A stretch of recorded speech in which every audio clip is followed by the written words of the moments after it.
Hello, and welcome to Emergency Insights. I'm your host, James Carter.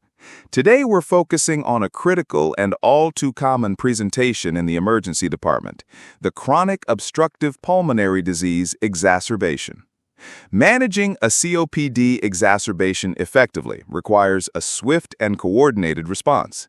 The immediate priority, after assessing the patient's airway and breathing, is bronchodilator therapy. We're talking about short-acting beta agonists and short-acting muscarinic antagonists, your SABAs and SAMAs. These agents are the cornerstone of initial treatment aimed at rapidly reversing bronchoconstriction. Simultaneously, we must initiate systemic corticosteroids. A standard regimen such as prednisone at 40 milligrams per day for 5 days has been shown to significantly reduce the rate of hospitalization. This isn't just about symptom control.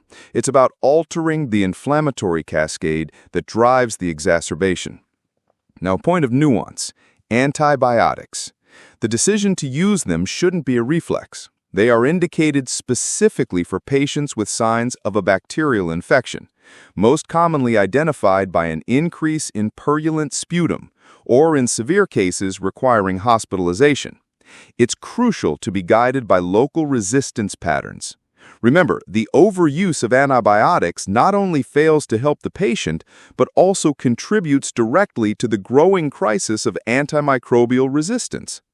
For those patients progressing to respiratory failure, non-invasive ventilation is a game changer. It's a critical intervention that can prevent the need for intubation and improve outcomes. Finally, our responsibility doesn't end when the patient leaves the department. Post-exacerbation, the focus shifts to preventing recurrence. Long-acting muscarinic antagonists and long-acting beta agonists, LAMAs and LABAs, are the maintenance therapy that can make a real difference.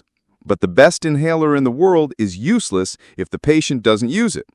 This highlights the importance of patient education and providing robust support for smoking cessation. Adherence to these plans is often poor without it, and without adherence, we're just waiting for the next exacerbation to walk through the door.